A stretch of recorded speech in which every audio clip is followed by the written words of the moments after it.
Amado, yo deseo que tú seas prosperado en todas las cosas y que tengas salud, así como prospera tu alma. El tema que comenzamos ayer se llama Sanando el alma herida. Mire, nosotros los seres humanos somos más complicados de lo que nos imaginamos. Nuestro interior, nuestra alma es compleja. Y literalmente los psicólogos están haciendo mejor trabajo que los pastores, cuando los psicólogos tienen una mentalidad torcida y los pastores pues supuestamente conocemos sobre el tema. Y habíamos dicho que aquí la Biblia dice, aduéñese de este versículo, porque este libro está siendo escrito a alguien, pero hoy está siendo escrito para nosotros.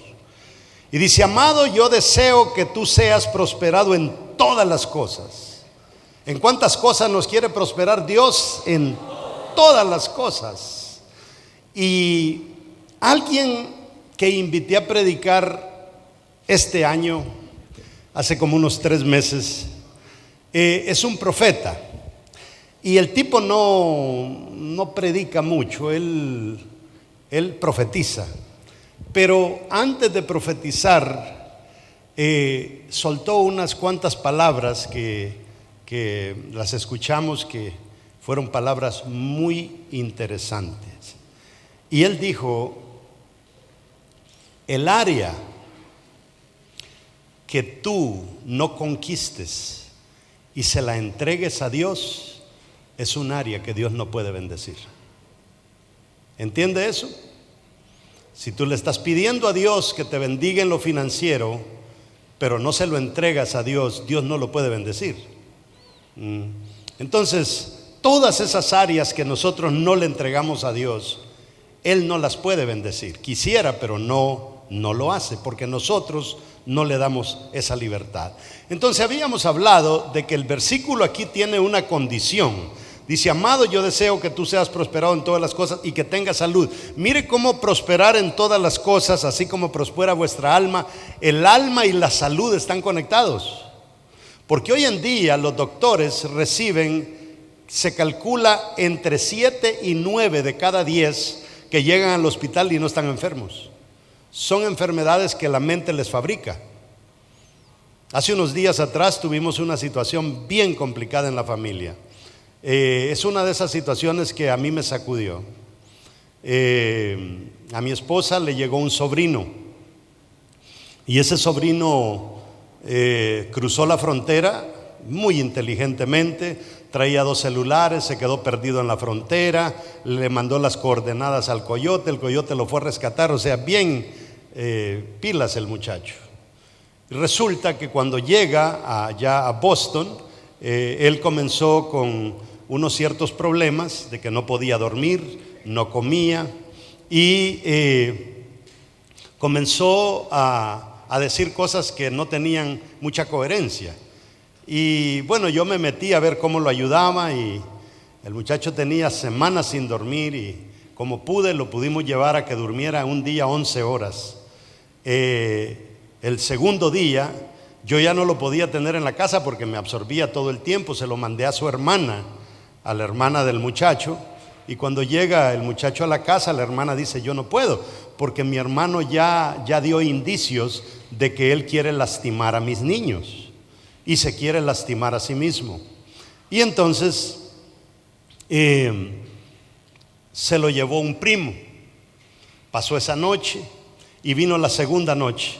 La segunda noche se lo llevó el primo donde otro amigo, y a las 3 de la mañana el primo se prepara para ir a trabajar y mientras él se mete en el baño y cuando él sale del baño el muchacho ya no está. El muchacho se fue de la casa y ahí como a las 8 de la mañana que mi esposa fue a dejar a Caris a la escuela, tenemos una escuela cristiana, creo que a eso fue que la fue a dejar mi esposa, y me dice, William se ha desaparecido.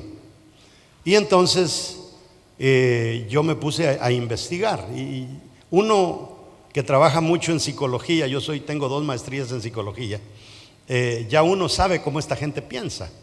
Lo duro es que, mire, yo hice todo lo posible. Yo bauticé a este muchacho 3 días antes. El muchacho se la pasaba cantando alabanzas y cantaba alabanzas y lo liberamos 2 o 3 veces. Pero él había hecho un pacto de no sé qué con una señora a través de Facebook que no nos quiso enseñar la conversación.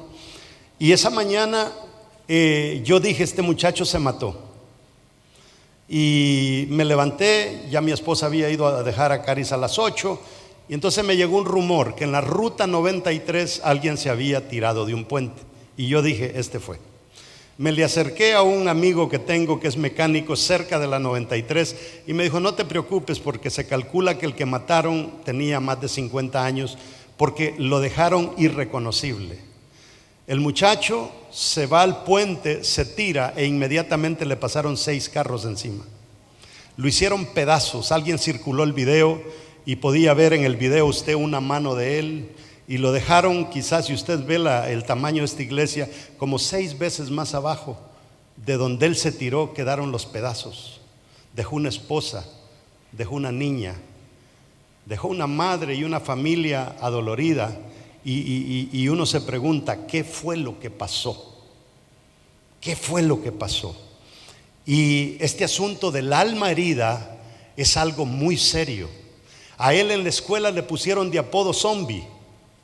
Y cuando él, como él no temía de Dios por un buen tiempo, él abrió una barra, le llaman acá, donde venden licor y todo eso, y le puso zombie a la barra. Y literalmente antes de tirarse era un zombie. Desde pequeño lo bautizaron con el nombre de zombie. El diablo no descansó hasta convertirlo en un zombie y quitarle la vida. Estas cosas son serias. Yo he tenido personas, nosotros tenemos un centro de rehabilitación, he tenido personas que si yo le mostrara fotografías a usted, hace 9 meses a uno lo mataron y después de que lo mataron estuvo en el centro. Una antorcha de esas lo quemaron por encima y usted puede ver el cuerpo de él quemado. Estuvo en la iglesia y no pudimos hacer nada porque él no soltó estas cosas. Y le puedo contar historias hasta cansarlo, pero anoche habíamos dicho que el alma se hiere a través de ¿qué? ¿Se recuerda a alguien? A través de las emociones. Somos heridos y las heridas que más duelen son las heridas que nuestros padres nos hicieron. Para una esposa, la herida que el esposo le hizo, y para un esposo, la herida que la esposa le hizo.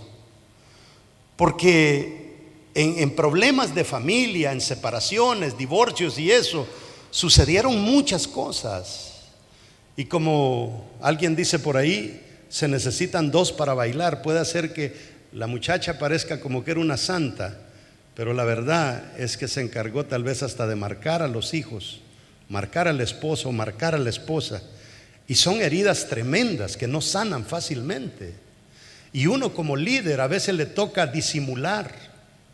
Y cuántas veces yo no veo líderes que disimulan y yo le digo, estás disimulando, hay algo en ti, cuéntame qué está pasando. Y comienzan a abrirse y comienzan a contarme la realidad que están viviendo.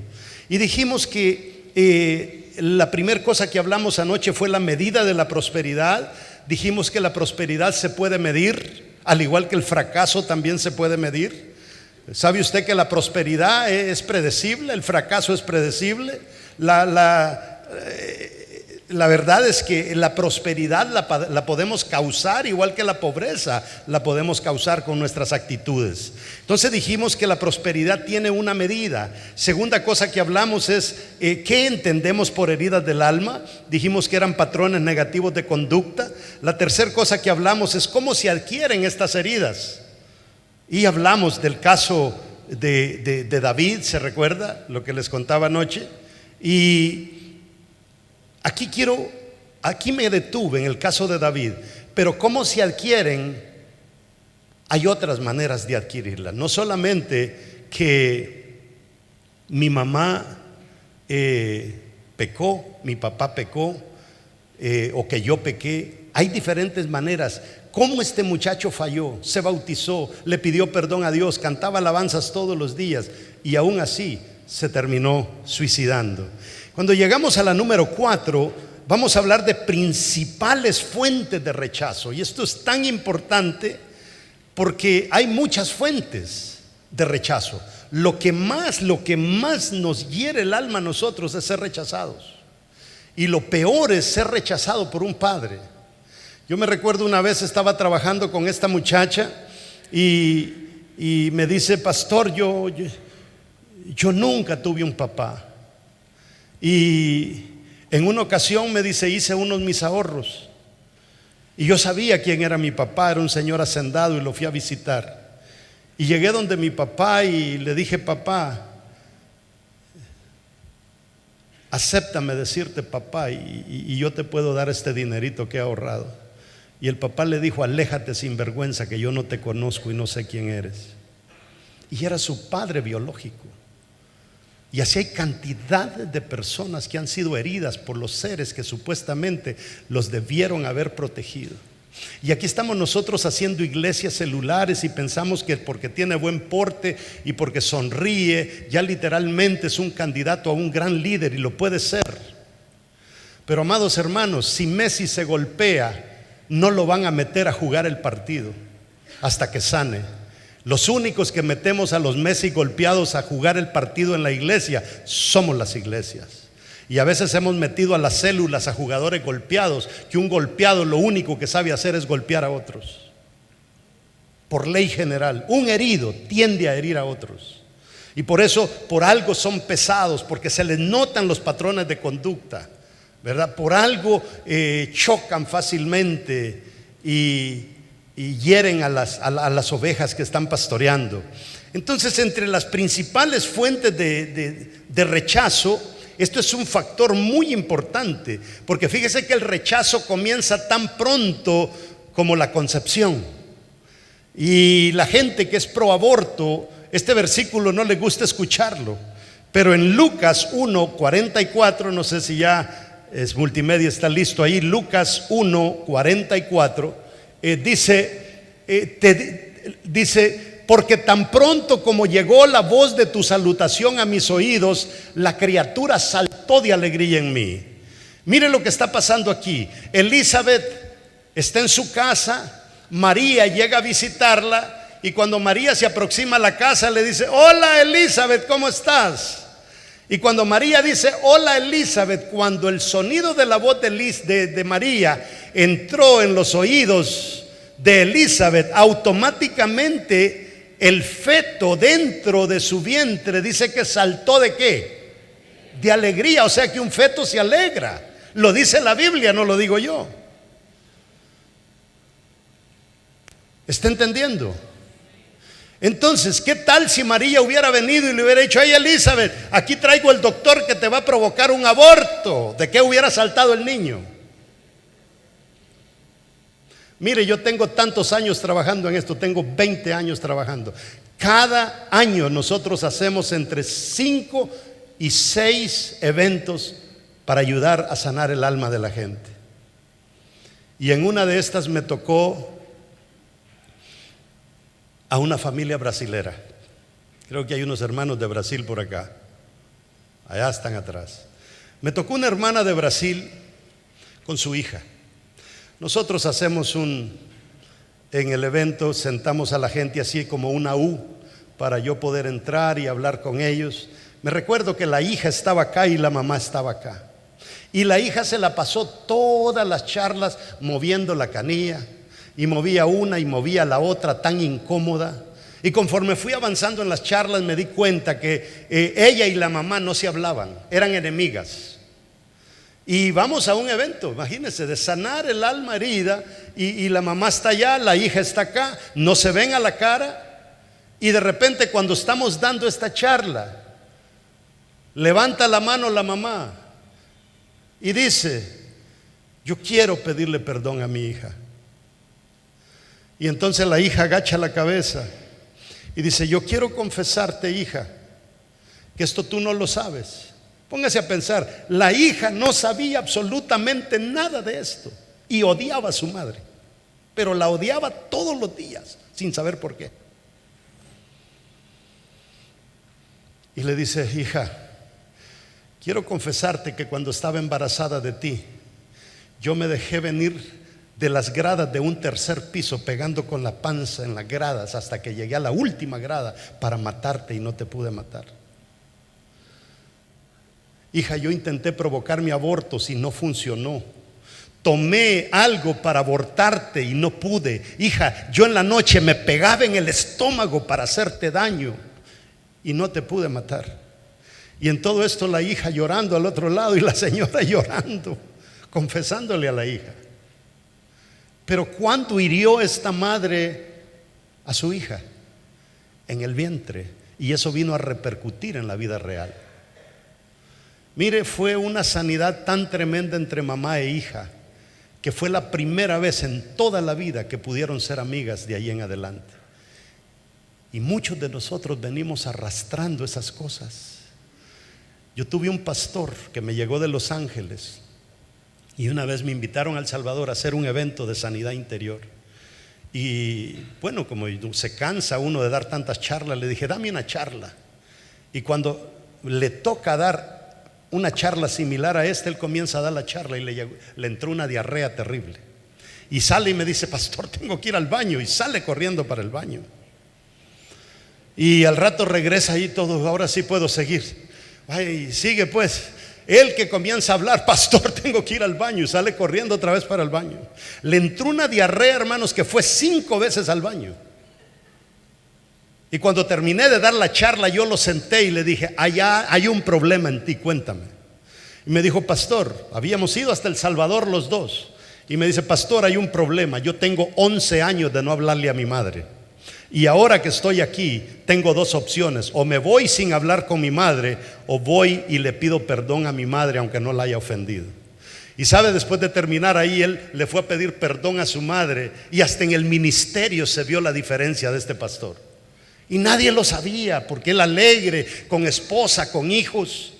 Y estas cosas, amados hermanos, no perdonar a alguien es como beber veneno para que el otro se muera, pero el que se va a morir es usted. No funciona. Fíjese que bíblicamente, cuando nosotros analizamos, todo pecado es perdonado.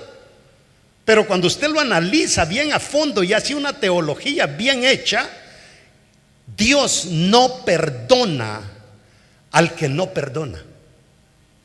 Lea la parábola de los deudores, a ver de qué se trata. Dice: el reino de los cielos es similar a esto y esto y esto y esto. Es terrible no perdonar. Y aquí estamos nosotros en un trabajo tan serio, queriendo meter gente al cielo cuando no estamos seguros si nosotros vamos a ir para allá. Entonces, entre todo esto juega un papel bien importante papá o mamá. Entre las personas que nos pueden hacer daño, una de las relaciones que más daña a hijos y que más marca el alma de la gente es la relación con papá. Pero a veces es la relación con otros que te dijeron algo y te traumaron, o alguien te violó. Y otra es la relación errónea con Dios. Mi esposa tiene su sobrina que vino de El Salvador a los Estados Unidos a vivir con su familia. Traía una jovencita que quizá como la edad de la hija del pastor, y otra más pequeñita. Hermanos, esa muchachita se entusiasmó, se metió en danza. Y la esposa venía todos los días, se quería meter. La niñita chiquita ya comenzó hasta a ahorrar en una alcancía para que cuando hiciéramos un viaje misionero, mandarle ese dinero a un niño. La familia iba pero precioso, avanzando. Pero el esposo no quería nada. Y en una ocasión que hablé con el esposo y le digo: oiga, su familia va bien. Es que me dice: nos vamos a mover a Wisconsin. Y le digo: está mal, ya conocí una iglesia allá para que vaya su familia. Y me dice: no me importa la iglesia a mí. Y le digo: ¿cómo no te importa? Dios a mí me dijo: no me importa. ¿Y por qué no te importa Dios? Pastor, me dice, cuando yo llegué, estaba ya jovencito, llegué de la escuela a mi casa, y cuando llego a mi casa encuentro a mi mamá que la habían degollado y se había ahogado en la propia sangre de ella, en una poza de sangre. ¿Usted cree que yo voy a adorar a ese Dios que permitió que me mataran a mi mamá? Y la gente está luchando con este montón de cosas, que lo peor es achacarle un problema a Dios cuando Dios no ha tenido nada que ver. Dios no le mandó a la señora quizá a practicar cosas que ella practicaba y quizá eso le ocasionó su muerte. Pero Dios termina pagando los platos rotos. Y entonces hay muchas personas que nosotros las ganamos y todavía no han tenido un reconcilio con Dios o con un violador o con alguien más, con mamá, con papá. Me recuerdo en una ocasión un muchacho, no sé si se los conté anoche, creo que no. Este muchacho era de Guatemala. ¿Cuántos de Guatemala hay acá? 1, 2, 3. Este muchacho era de Guatemala y este muchacho pasó por un evento de sanidad interior. Y en ese evento me dijo: pastor, yo creo que estoy salado.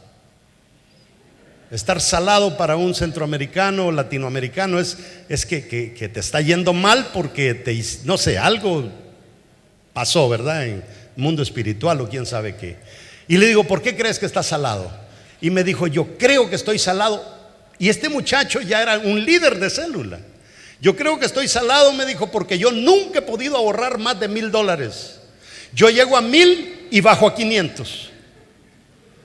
Ahorro y me esfuerzo, llego a 900 y bajo a 700.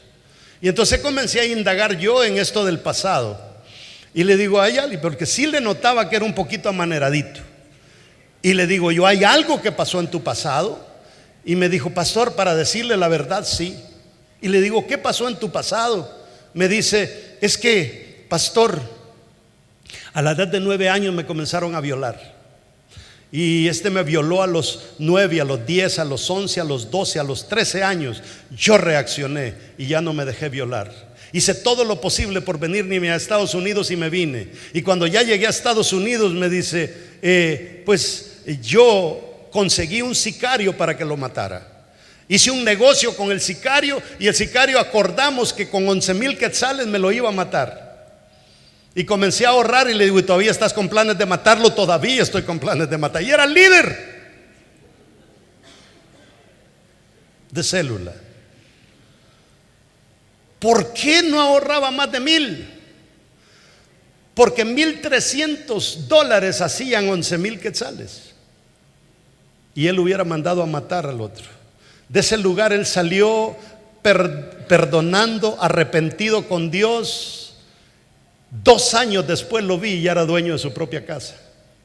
Hermano, lo que le estoy predicando es una gran verdad. Los que recibimos la clase acerca de cómo ganarnos a los españoles, nos decía algo bien importante. Lo que más efectivo es para el pueblo cristiano es ser un modelo en nuestro vivir diario. Quiero hacer una pregunta: ¿quiénes de ustedes creen que fueron marcados por un papá que los dejó y crecieron sin él? Tú, la que tienes el lápiz, tú. Te voy a necesitar en un ratito, ¿ok? Yo vengo de un hogar donde mi papá fue herido por su padre. Les contaba que era masón y lo quiso sacrificar al diablo. Y mi papá fue muy herido, muy herido. Mi papá a sus 17 años tuvo un pleito con un primo. Y en ese pleito con el primo, mi papá tenía una novia. Y cuando la novia ve que mi papá agarra un revólver y se lo mete acá para ir a pelear con el primo, ella se le lanzó y le forcejeó el revólver. Y en eso de forcejear el revólver, mi papá la mató. A la edad de 17 años mi papá había arruinado su vida. Y mi papá había tenido todas esas experiencias con el abuelo. Mi papá había sido una persona muy marcada. Y tenemos 5 tipos de padres. El primer tipo de padre es el padre autoritario. El padre que era como vivir con un militar. Literalmente se caía el plato y era culpa tuya. Tenemos también el padre acusador. Todo era culpa tuya. Había tenido un problema con el jefe y venía a darle patadas a la puerta porque como que tú lo habías hecho. y el padre abusador, que tal vez no te violó, pero te abusó psicológicamente. Tenemos la figura paternal pasiva, que literalmente es el padre que nunca le expresó amor a sus hijos. Pan sin sal le llamo yo. Nunca aprendió lo que era una caricia, lo que era un beso. Y así tenemos muchos líderes pan sin sal, porque nunca recibieron una caricia, nunca aprendieron a dar amor. Fíjese que hay personas que yo ya estoy convencido que hay personas que nadie las ama porque no se dejan amar. Hacen todo lo posible para no dejarse amar, y por mucho que usted batalle. Y está la figura paternal ausente. Y la figura paternal ausente es aquel que puso el huevo y se fue. Quiero invitarlo a ver un video. Si me pudieran apagar las luces, si se pudiera. Y quiero que vean este video, si es que lo tienen listo los muchachos.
Cuando me miro al espejo, veo tus rasgos, veo tu reflejo.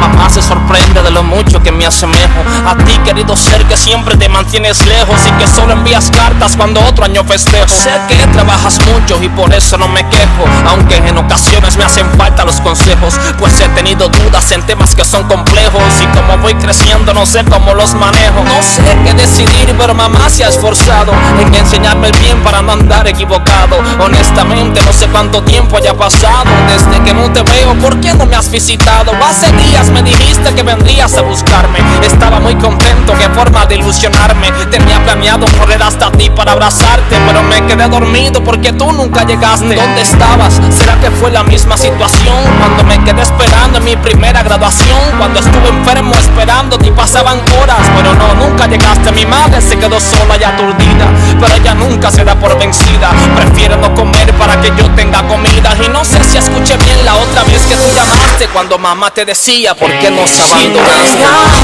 te busco y no tengo tu atención. ¿Dónde estás? Soy tu sangre, tu hijo, carente de tu amor. ¿Dónde estás? No sé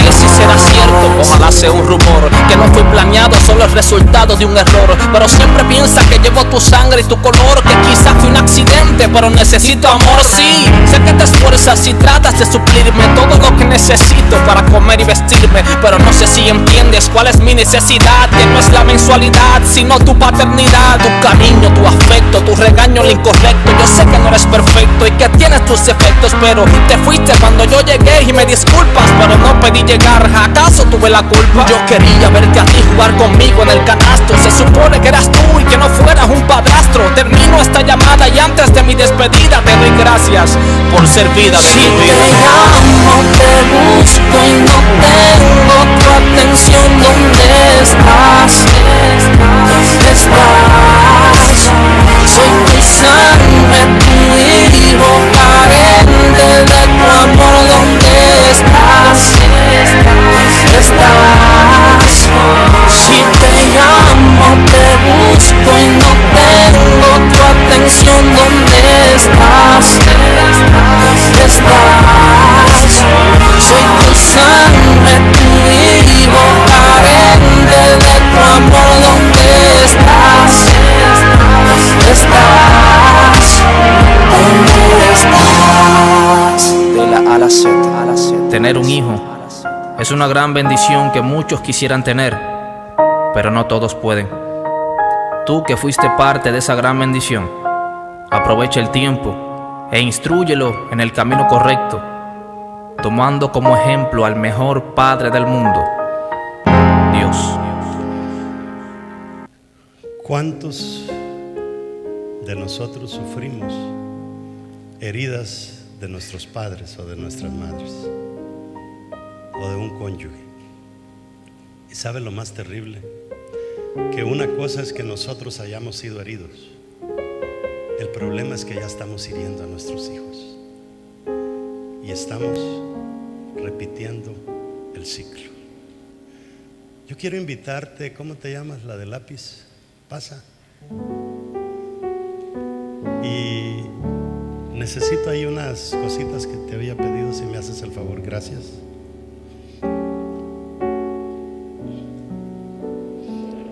Quiero ejemplificarle esto.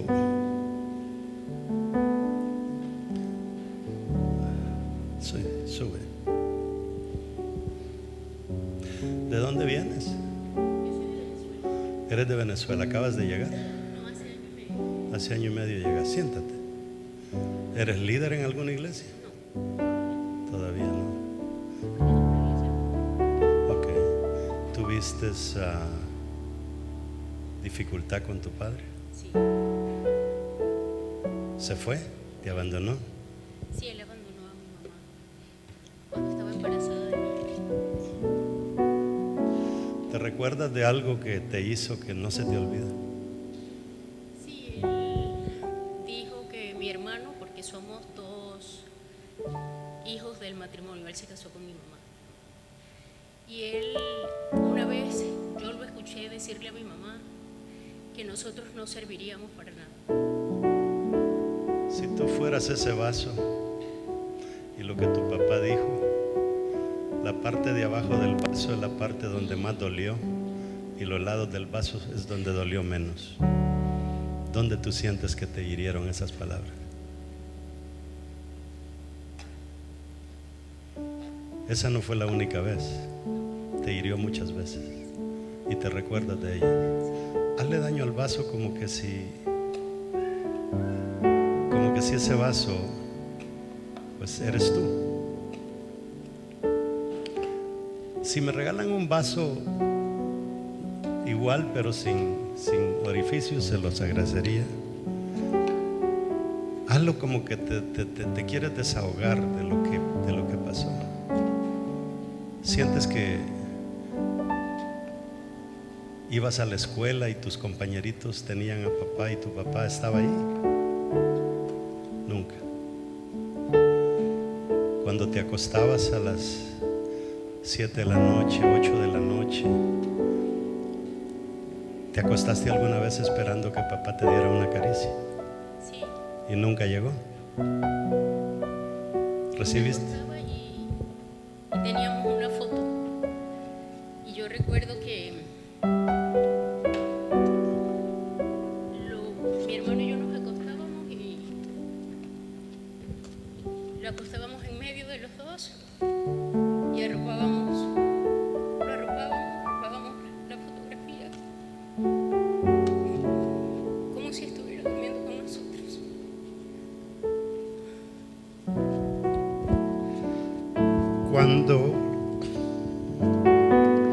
Cuando nosotros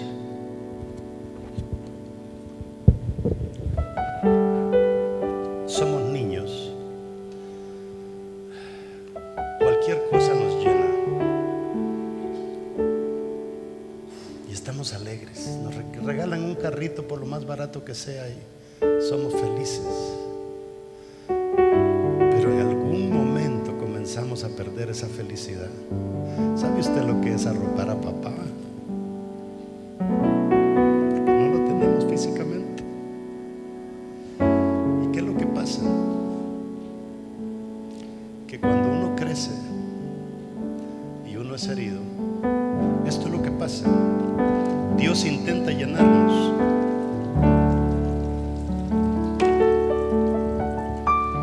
Pero todo lo que Dios echa en nosotros se vacía. A veces vamos a cultos y sentimos que salimos felices, pero al día siguiente estamos iguales. ¿Tú sientes que has superado ese problema o todavía no? Sí, aunque mi padre murió y él se enfermó de los pulmones muy gravemente, adquirió una bacteria que le destruyó los pulmones. Y 2 días antes de entrar en la UCI, él me pidió perdón y hicimos la oración de fe. Y reconoció que mi madre hizo un gran trabajo con nosotros dos, con mi hermano y conmigo. Pero aunque yo siento que lo perdoné, aún eso me duele. ¿Sientes que te frena en algunas cosas de la vida? Sí. Sí, porque siempre estuve como carente de ese amor. ¿Tienes hijos? Una niña de 15 años. ¿Cómo la trataste a ella?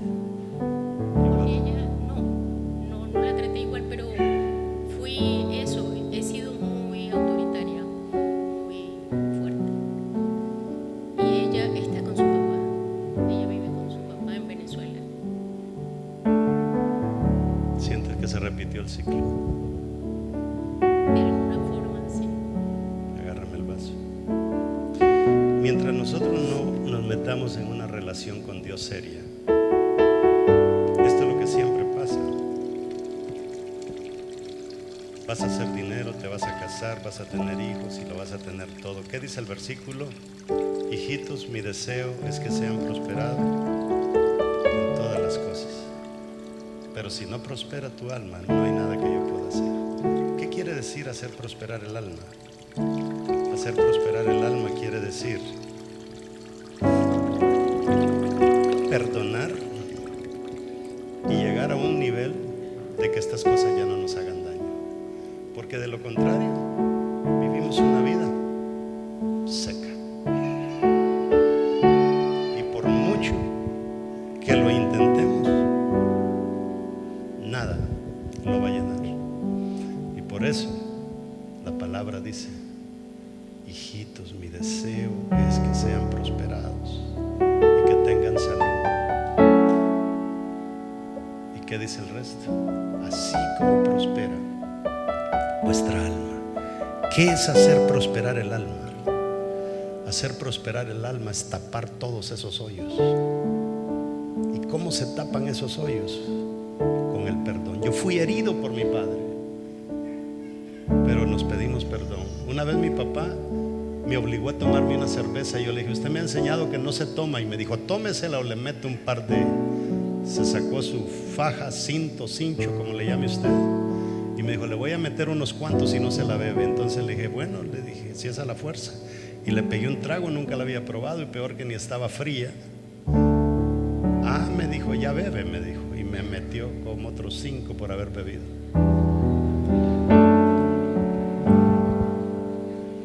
Y me recuerdo un 31 de diciembre cuando mi papá se me acercó y me dijo: hijo, me equivoqué. Me equivoqué muchas veces. Perdóname. Cuando mi papá murió, mi papá y yo éramos amigos. A mí no me dolía nada lo que mi papá me había hecho. Y si hay algo a lo que le puedo atribuir mi éxito como pastor, es que yo amo a mi padre, amo a mi madre. No tengo ningún problema con mis hermanos, con mis cuñados, con mi esposa, con mis hijos. Y eso siento que me da una gran paz. Siento que me ayuda y yo ahora puedo predicar de esto, porque nadie puede predicar de esto sin haber sanado. Gracias, hija. Llévame esto para allá abajo. Esto es serio, hermanos. Si queremos hacer iglesia efectiva, esta sanidad debe de pasar en cada persona que le entregue su vida a Cristo. Allí es cuando el evangelio tiene éxito. Yo le voy a pedir a los muchachos, yo sé que allá dice se me acabó el tiempo, solo quiero que pienses en una cosa. Lo lindo es que aunque nuestro Padre nos haya fallado, Dios no nos ha fallado. Si yo le contara parte de mi testimonio, cómo Dios salvó mi vida, o sea, Dios me protegió cuando mi papá y yo éramos enemigos. A mí llegaron a matarme a la casa 2 veces y Dios me protegió. Cuando mi papá ni tan siquiera me hablaba porque éramos enemigos. Nuestro Dios nos entretejió en el vientre de nuestra madre. Él nos conoce hasta en el más pequeño detalle. Póngase de pie.